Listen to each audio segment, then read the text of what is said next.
Bueno, entonces, nuevamente buenos días a todos. Eh, el día de hoy vamos a hablar un poco del proyecto IRMA, más que nada orientados a la parte del experimento que se quiere realizar, que es justamente estudiar cómo se van a comportar las bacterias en estas, bueno, en condiciones de vuelo espacial, en órbita baja. Bueno, durante estos últimos meses han habido varias presentaciones del proyecto IRMA, así que se va a tratar de que la presentación de hoy sea un poco diferente. Para poner un poco dentro de contexto para quienes no conocen mucho del proyecto aún, eh, el proyecto IRMA nace dentro del marco de un convenio de cooperación que se hizo entre Naciones Unidas y el programa chino para el programa espacial chino para misiones tripuladas, ¿no? Esto cuando la Estación Espacial China, que ahora es Estación Espacial Tiangong, se estaba construyendo, ¿no? Y se lanzó esta convocatoria mundial para proyectos internacionales que iban a volar en la estación a partir de 2022, ¿no? Entonces nosotros presentamos esta propuesta, que en su momento se llamaba Efecto de la microgravedad en el crecimiento y producción de biofilms de bacterias causantes de enfermedad, y que actualmente se llama Proyecto IRMA. Lo que está en este título ha cambiado también un poquito. Jeje. Y esta imagen era para mostrarles un poco cómo es la estación donde va a estar volando el proyecto, ¿no? De la Estación Espacial Tiangong, que tiene diferentes módulos. El proyecto va a estar específicamente del módulo Mengtian, que es uno de los módulos experimentales de la estación espacial. Y dentro de este módulo se encuentra un equipo que es este de aquí, parece un refrigerador, que se llama el Rack de Experimentos Biotecnológicos, ¿no? Entonces, IRMA va a ir dentro de uno de estos cajones de la parte media. Este equipo tiene sus propios sistemas de soporte vital, de refrigeradores y otros, pero lo que nosotros propusimos era tener un instrumento relativamente autónomo. Inicialmente lo habíamos postulado para ir de manera autónoma, pero luego nos sugirieron las mismas personas de China que fuera dentro del rack.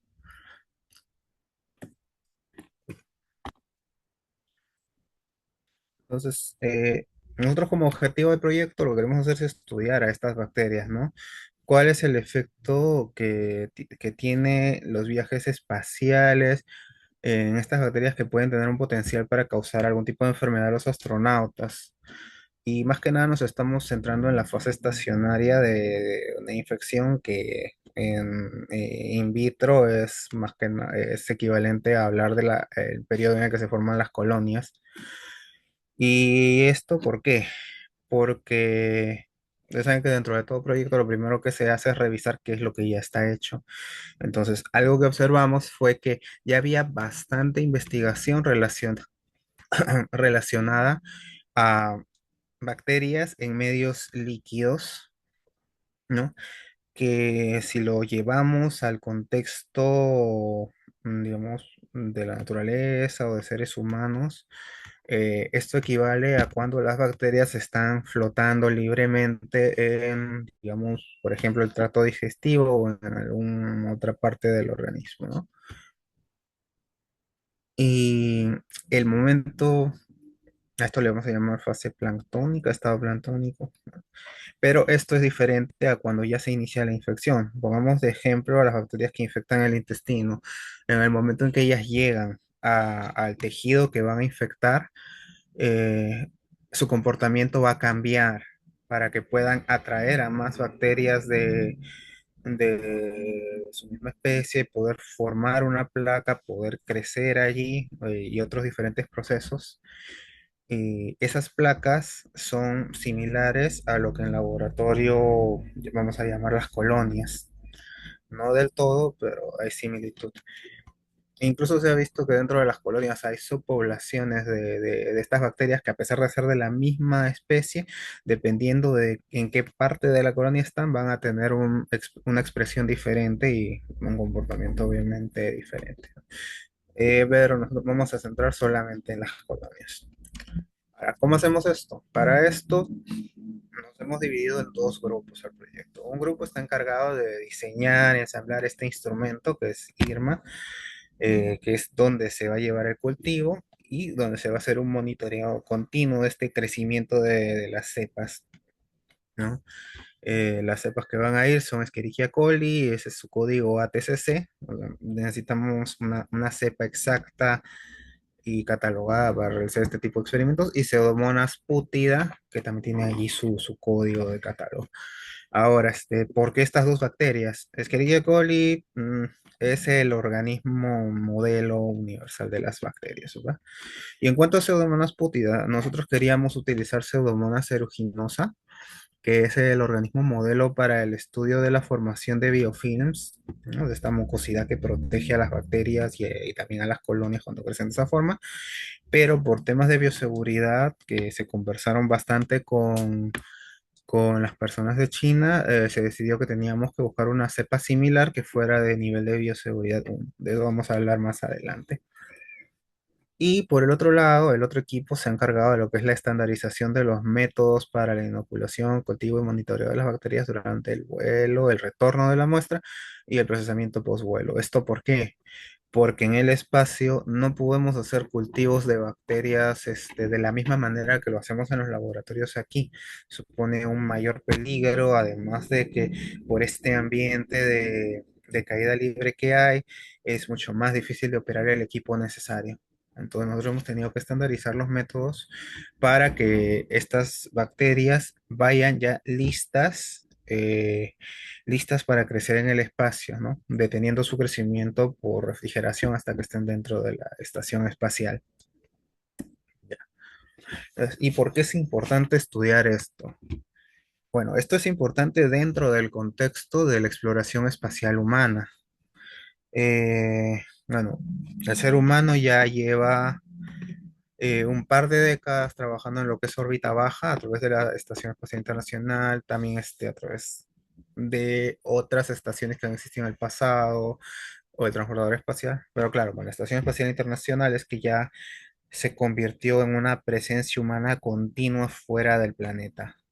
Y a futuro, todos sabemos que a través de las misiones Artemis y otras que se están planeando, se busca que el ser humano llegue a tener una presencia continua en lugares como la Luna y Marte. Ahora, ¿qué es lo que pasa? Por un lado, los seres humanos nunca van a viajar solos a donde quiera que vayan, siempre van a llevar bacterias que van a ser tanto positivas como negativas para ellos, ya que a diferencia de los equipos o los rovers que se mandan a Marte, al ser humano no lo podemos esterilizar completamente.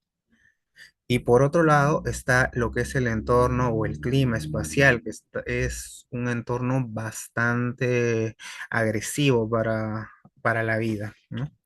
Aquí tengo resumidas algunas de esas condiciones. Una de las principales es la radiación que viene de varias fuentes. Tenemos la actividad solar a través de los vientos solares, las radiaciones cósmicas que vienen de las estrellas más grandes que están en nuestra galaxia o en otras. Eh, Cerca de la Tierra nada más tenemos los cinturones de Van Allen, que son unos cinturones con partículas de alta energía que producidas justamente por la interacción entre el viento solar y la magnetosfera. Entonces, cualquier instrumento o incluso cualquier ser vivo que va a estar expuesto a esto tiene que estar muy protegido de estas fuentes de radiación. Incluso hay un límite de cuánta radiación puede recibir una persona durante su tiempo como astronauta, y pasado ese límite ya no puede volver a ir al espacio. Luego tenemos otros factores como los meteoroides, micrometeoroides que pueden perforar eh, cualquier equipo que no esté debidamente protegido. Tenemos el tema de la presión en el espacio, que es muy, muy baja. Entonces, por ejemplo, el agua se evapora instantáneamente en esas condiciones sin importar, bueno, se evapora instantáneamente en condiciones, por ejemplo, las de un astronauta.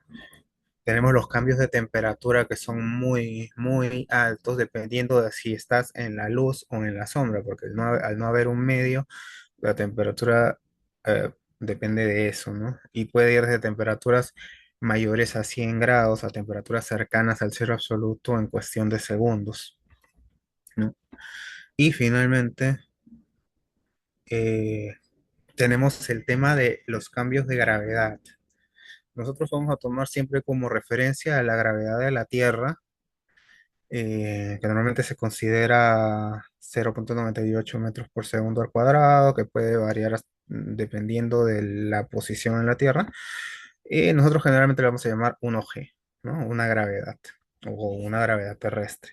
Y lo vamos a considerar la gravedad normal debido a que todos los seres vivos que existimos en la Tierra hemos evolucionado bajo esta constante, ¿no?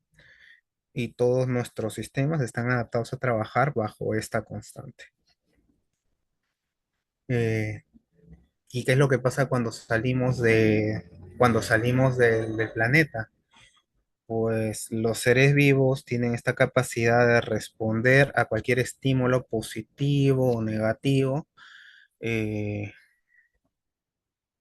eh, incluyendo lo que es el estrés y el estar expuesto a, no sé, a estas condiciones o a un entorno de caída libre, que vamos a ver en un momento, es un tipo de estrés para el cual el cuerpo humano y otros organismos que lo acompañan pueden adaptarse. Eh, Tenemos dos o tres tipos de conceptos aquí que podemos ver. Uno es el de gravedad fraccionada. Se le considera gravedad fraccionada, por ejemplo, a la gravedad que se percibe en la Luna o en Marte, que son 0,16 veces la gravedad hay en la Tierra y 0,37 veces la gravedad de la Tierra, respectivamente. Y todavía no se conoce mucho de los efectos de este tipo de gravedad fraccionada, más que por simulaciones que se hacen en las estaciones espaciales. Y además tenemos el concepto de microgravedad, pero ese concepto tiene truco. Cuando vamos a hablar de microgravedad, uno piensa que es ese estado en el que se está flotando y ya, pero si hablamos directamente de gravedad, uno tendría que estar muy alejado de la Tierra o incluso salir del sistema solar para experimentar condiciones que podemos realmente llamar microgravedad en un sentido estricto. Sin embargo, nosotros decimos microgravedad al estado en el que están las personas aquí. Si es que se ve que estoy moviendo el mouse, aquí donde dice ISS y TSS, que es la International Space Station y la Tiangong Space Station, ¿no? Que están a una distancia muy pequeña de la Tierra, esto se le considera órbita baja terrestre. Y ya. Y en realidad aquí no es que haya ausencia de gravedad. La gravedad de la Tierra, perdón, la gravedad que ejerce la Tierra a esta distancia, según las referencias, va entre el 80 y el 90%. Entonces, estamos hablando de microgravedad cuando es 80-90% de uno. En realidad aquí lo que pasa es que se está en un sistema de caída libre. En inglés se dice weightlessness, o sea, sin peso. En español se traduce como ingravidez, pero ese término no ayuda mucho realmente. Entonces, ¿qué es lo que pasa? Eh, la gravedad está allí, pero quienes están dentro de estas naves se encuentran en una condición que se conoce como caída libre. Y en esas condiciones no se da esta fuerza que los cuerpos ejercen contra la gravedad que estamos ejerciendo todos nosotros en este momento, que es lo que vamos a llamar peso. Entonces, al no haber ese peso, es que ocurren todos los cambios que se han visto en estos años en los seres vivos, ¿no? Entonces, tenía un ejemplito que se logra ver. Pues, ustedes saben que la estación espacial está girando constantemente, pero no es que no haya gravedad, está constantemente cayendo. Pero ¿qué es lo que ocurre? Como está cayendo rápidamente, entonces no llega a tocar suelo, sino que está constantemente ahí cayéndose por un costado. Y eso es a lo que llamamos caída libre. perdón por el ejemplo, no tenía mucho con qué hacerlo. Ahora, dentro de una estación espacial, de todos estos peligros que he mencionado, los que nos importa son la radiación y la microgravedad. ¿Por qué? Porque todos los demás están controlados, ¿no? Estamos tomando como ejemplo la Estación Espacial Internacional. Estas son las condiciones que hay dentro de ella, ¿no? Tenemos una temperatura en promedio de 22 grados, tenemos una humedad relativa que va entre 40 y 60 grados, una presión atmosférica muy parecida a la que hay a nivel del mar, una composición atmosférica interna muy similar a la que tenemos aquí en la Tierra, y los únicos valores que no son controlables y que sí cambian son la radiación, que dentro de 6 meses, que es lo que dura normalmente una misión allí, una persona va a recibir 72 microsieverts, que es una cantidad mucho más alta que la que se recibe estando aquí en la Tierra. Y la microgravedad o caída libre, que es algo que no se controla, ¿no? Por allí han habido propuestas para utilizar sistemas que giren para generar gravedad artificial, bueno, como se ha visto en algunas películas, pero no, bueno, yo no soy experto en el tema, no soy ingeniero, pero lo que he escuchado es que no se le ha visto mucha viabilidad a esos sistemas, ¿no? ¿Y cómo se realiza todo este control, no? Bueno, las estaciones espaciales generalmente tienen un sistema que le vamos a llamar ECOS, que es este sistema de control medioambiental y de soporte vital, que contiene estos subsistemas, así rápidamente para controlar la temperatura y humedad, para controlar el suministro de los gases de la atmósfera interna, para la revitalización atmosférica, para el manejo y recuperación de agua, para el manejo de desechos y para la detección y suspensión de cualquier incendio que pudiera haber. Supresión, perdón. Ya. Entonces, basado en que solo nos importa eso, nosotros hemos diseñado, bueno, estamos orientando el proyecto a que vamos a ver los cambios en la microgravedad con una poca, con un poco efecto de la radiación, ya que en conversaciones con China se nos ha dicho que entre la protección de la nave, la protección del rack sedimental y la protección del mismo instrumento, el efecto de la radiación va a ser mínimo. De todas maneras, lo más probable es que cuando haya resultados se publiquen como efecto del space flight o algo similar, que es también algo común en las publicaciones, para no descartar completamente algún efecto que pueda haber tenido la radiación. En esta imagen lo que tenemos es un poco la evolución de Irma. No voy a hablar mucho de la parte de ingeniería porque eso le correspondería a Martín y a María, que son quienes han dirigido ese equipo.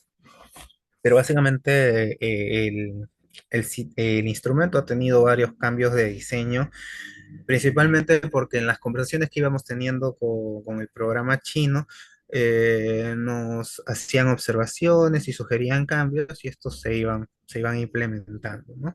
Entonces, ustedes pueden ver que inicialmente nuestra propuesta era trabajar con una placa multipozo de 6 pozos que iba a ir dentro de un soporte, un plate holder. ¿Lo dice aquí? Y bueno, que iba a tener un sistema pequeño para producir el manejo de la temperatura y una cámara submilimétrica para monitorear todo esto. Este era el diseño inicial porque pensábamos que teníamos poco espacio. En algún momento nos dijeron que el espacio total era más grande, no era todo el cajón. Entonces, se propuso poder incluir ya hasta 3 placas para poder ampliar el experimento y tener un mayor número de repeticiones, que es algo importante en ciencia, ya que no nos podemos necesariamente fiar de un solo ensayo. Es mejor tener varias repeticiones al momento de analizar. Ya, entonces se diseñó primero este sistema, que en esencia es lo mismo, ¿no? Una cámara de incubación que funciona muy similar a una incubadora, con diferentes sensores para monitorear que el ambiente realmente esté controlado, y un sistema de monitoreo que son básicamente estas 3 cámaras submilimétricas. ¿Por qué submilimétricas? Porque nosotros vamos a monitorear el cambio perdón, vamos a monitorear todo el crecimiento de estas colonias desde que estén bien pequeñitas para poder hacer esa comparación con las muestras que crezcan en tierra y así poder detectar los cambios, al menos a nivel morfológico, ¿no? Ya más adelante, estos placeholders se busca congelarlos, ¿no? Una vez que termine el experimento y regresarlos en frío a tierra para hacer un análisis posterior. Y aquí a la derecha tenemos el modelo final, el modelo de vuelo, que ya ha sido revisado por la Agencia Espacial China, por el CSU, y estamos a la espera de que den la última aprobación. En teoría, según cronograma, este equipo tendría que estar viajando entre febrero y marzo a China para los últimos experimentos y perdón, no últimos experimentos, últimas pruebas, ¿no? De que todo el equipo va a llegar correctamente a la Estación Espacial China. Pero es posible que se den retrasos porque actualmente estamos un poco desfasados del cronograma que se nos dio este año. Entonces es posible que en lugar de volar en junio, vaya a volar en el segundo semestre de 2025. Yo de verdad espero que ya no se retrase más porque sí ha sido un proceso bastante largo y también hay bastantes personas que nos han apoyado con fondos y ya se hace un poco difícil buscar más fondos para ciertas modificaciones adicionales, ¿no? Actualmente estamos tratando de conseguir un convertidor y está carito el convertidor que nos han pedido de grado espacial y cuesta unos $1.500. Así que ahí estamos tratando de conseguir este último componente. Estas son las pruebas iniciales que les comenté que se hicieron en China en enero. Además tuvimos una sesión técnica con ellos, donde entre muchos temas se discutieron la parte biológica, la parte de bioseguridad, que es lo que les comentaba, que es por lo que cambiamos de cepa de Pseudomonas aeruginosa a Pseudomonas pútida. Ellos nos pedían más grados de contención o disminuir el nivel de bioseguridad de la cepa. Entonces, bueno, ahí en este caso, en enero llevamos el modelo de pruebas, no es el modelo final, obviamente, ese todavía hay que armarlo. Y regresó con algunas observaciones que ya se han subsanado. Y como les digo, estamos a la espera de la aprobación final y de poder comprar ese último componente que tenemos que conseguirlo a través de China, porque a nosotros como asociación no nos lo van a vender por ser justamente de grado militar y espacial. Ya, entonces, este es nuestro modelo final, ¿no? El que se va a terminar de construir en estos meses, ¿no? Ya tiene una capacidad de mantener una temperatura apropiada para el cultivo de microorganismos, o sea, esto va a estar a 37 grados, ya se ha revisado que se mantenga la temperatura y temas de ventilación entre Irma y el rack donde va a estar para evitar que el aire caliente se concentre en un solo punto, debido a que justamente en estas condiciones de microgravedad la convección no funciona, entonces se necesita un sistema de ventilación. Tenemos estas tres cámaras de resolución submilimétrica para poder monitorear correctamente el crecimiento de las colonias. Tenemos el sistema de sensores para detectar cualquier cambio en el microclima interno. Esta pantallita externa debajo del nombre, que es para que los astronautas puedan monitorearla. Y bueno, la ventilación acorde a los requerimientos que nos han hecho. Ya pasando a la parte más biológica, esta es la forma en que se van a distribuir nuestras tres placas. Inicialmente eran tres placas de 6 pozos, ahora estamos usando dos de 6 pozos y una de 48. En las de 6 pozos, cada una va a ser para un tipo de bacteria. ¿Eh? En esta de aquí vamos a hacer crecer a Escherichia coli con Agar conti. En esta de aquí vamos a hacer crecer a Pseudomonas putida con Agar Hinton. Y en la última se va a hacer un test de antibióticos con Agar Müller Hinton y estos tres antibióticos. Tenemos algunas fotos de crecimientos que hemos realizado, porque durante la fase de estandarización, el primer paso era determinar cómo íbamos a sembrarlo. ¿Por qué? si yo hago mi dilución bueno, mi cultivo inicial de bacterias y lo echo directamente a las placas, estas van a crecer cubriendo todo el pozo, ¿no? Y no se va a poder ver realmente gran cosa, o sea, nada. Sí, al final queda así todo horrible. Entonces nosotros hemos tenido que hacer diluciones seriadas para determinar qué dilución es la que nos va a permitir tener una mejor distribución de colonias, de manera que no sean muy poquitas, porque necesitamos un número muestral un poquito grandecito, lo mínimo es 30. Y por otro lado, que no crezcan uno encima de otro, porque eso va a generar artefactos en los datos. Por Escherichia coli ya hemos determinado, sabes qué concentración es la que nos da este tipo de patrón, que por ahí hay que mejorar la técnica de dispersión, eso sí lo hemos estado trabajando, pero ya tenemos una distribución que es como queremos que crezca en la estación espacial. En el caso de Pseudomonas, esta fotito también todavía está un poco más concentrada, pero también ya tenemos una concentración a la que nos funciona mejor. Y en esta fotito que tenemos acá, que se puede ver, justamente lo que nos interesa de Pseudomonas. Aquí nosotros no solo vamos a tener la colonia, sino que tenemos esta estructura adicional que es como la clara de un huevo, que es el polímero que estas bacterias producen. Es ese biofilm que ellas producen, o biopolímero, o biocapa, se le puede llamar de diferentes formas. Y justamente lo que queremos medir es tanto el crecimiento, los cambios en el crecimiento de estas colonias, ¿no? Como el crecimiento de esta capa de polímero que va a haber en su superficie. Perdón, en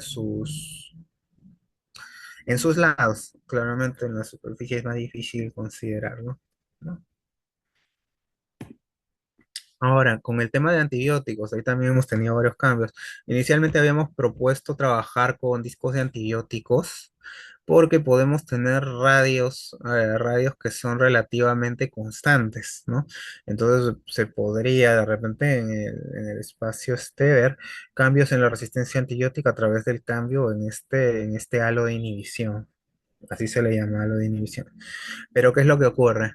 Cuando nosotros hemos querido hacer las simulaciones del periodo en el que las bacterias van a estar refrigeradas a 4 grados, eh, el antibiótico que se encuentra en los discos se difunde a todo el medio de manera homogénea y entonces ya no crece nada, nada de nada.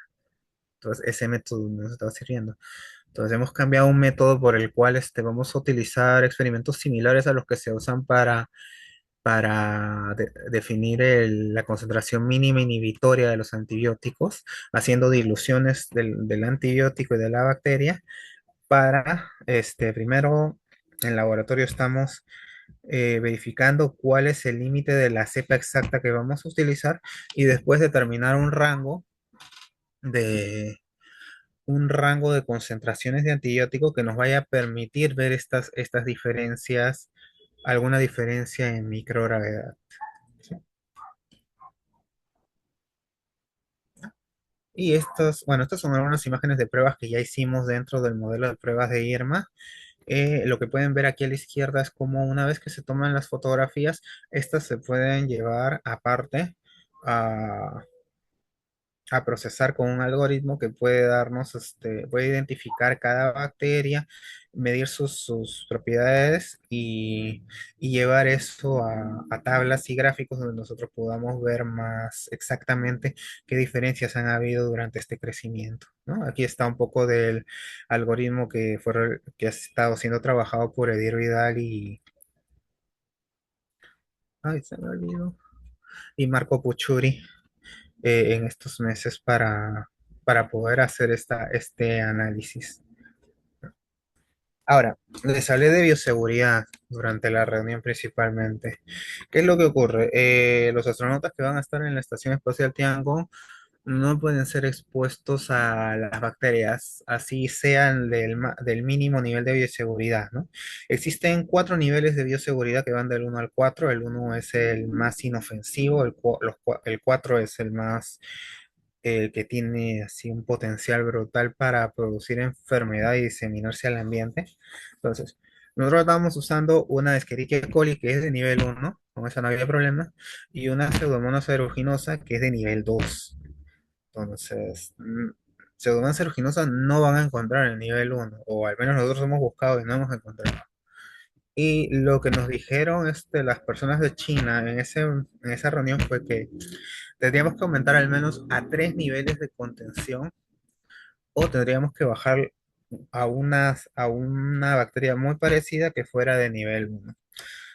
Nosotros al final hemos optado por nivel uno porque un tercer nivel de contención ya nos suponía demasiadas modificaciones al modelo y también demasiados costos.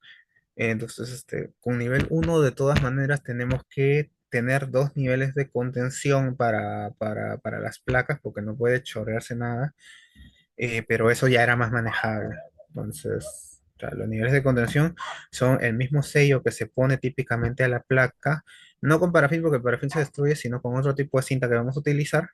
Y además el plate holder, que son estos, han sido modificados para que ahora tengan un sello hermético, un sellado hermético, de manera que se reduzca cualquier posibilidad de que se chorree o haya algún aerosol o haya cualquier problema durante la manipulación de los astronautas con estas placas. Sobre todo porque no lo he mencionado, aunque es obvio, las placas suben en un refrigeradorcito pequeño a 4 grados y los astronautas tienen que instalarlas en el instrumento para que inicie el experimento, ¿no? Este es nuestro timeline. Eh, Actualmente nos encontramos en esta zona que está acá con rojo. Ya hemos hecho las pruebas iniciales con China. Estamos preparándonos bueno, para que el modelo de vuelo final sea aceptado. Todavía no ha sido aceptado del todo, la mayoría sí. Eh, Estas fechas no ignórenlas porque ese es un cronograma del año pasado. Y las fases siguientes ya son llevarlo a China. Acá no dice aceptación, dice ascenso. Ya. Llevarlo a China, preparar las muestras de las bacterias en China para meterlas inmediatamente a este refrigerador de 4 grados, que se dé el ascenso, que se dé el experimento, el registro, el envío de datos para que nosotros podamos analizarlo. Y de ahí tocaría lo que es el retorno de muestra. Irma no va a regresar a la Tierra, el instrumento se va a quedar allá en la estación, pero las muestras sí van a regresar. Nosotros queremos tratar de hacer un análisis transcriptómico que podamos relacionar con los cambios fisiológicos que vamos a ver. Entonces, va a depender mucho. Las personas de China nos han indicado que sí es posible, pero tenemos que ver todavía bien el tema de los laboratorios en China, cómo va a ser todo el transporte de China a Perú. Ustedes saben que eso necesita a veces permisos, aunque claro, la idea es matar a las bacterias en la misma China de manera que sea más práctico traerlas aquí a Perú para el análisis. Y, y claro, como va a descender en esta refrigeración, lo que se espera es que se mantenga digamos, se mantenga el patrón de transcripción, o sea, el ARN, tal como estaba durante el crecimiento en estas condiciones en la estación espacial, ¿no? Eh, Esa es toda la parte de biología por ahora. Entonces, estos son los miembros del equipo de biotecnología. Como les comenté, somos 2 equipos.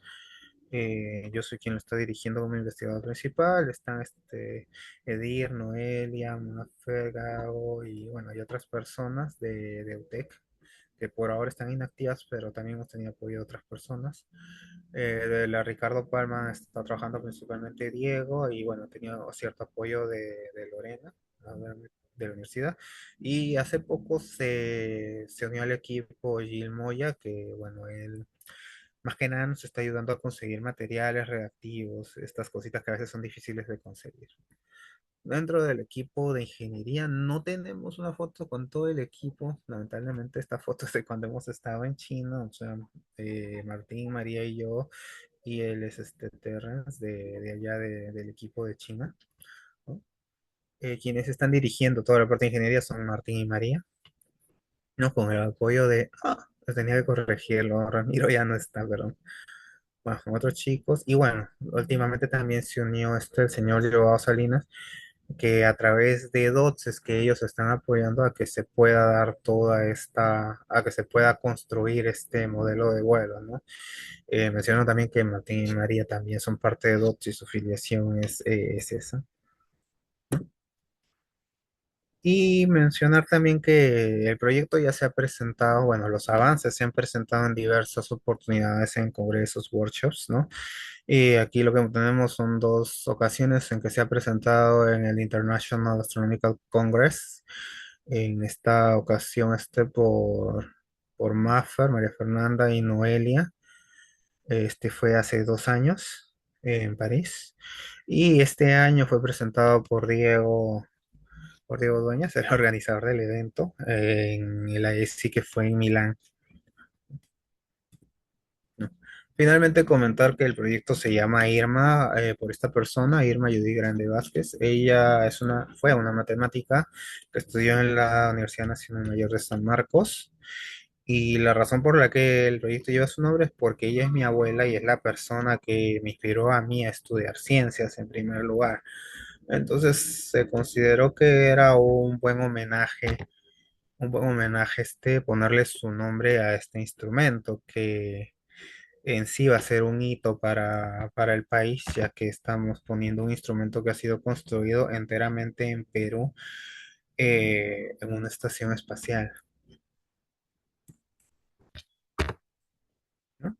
Y bueno, eso sería todo. En caso de que les interese más del tema, nosotros tenemos cuentas en redes sociales, está la mía, la del capítulo Peruano Society, la del mismo proyecto, o tienen mi correo por si desean hacerme alguna consulta adicional. Entonces, eso sería todo. Si tienen alguna pregunta, quedo atento para poder responderla.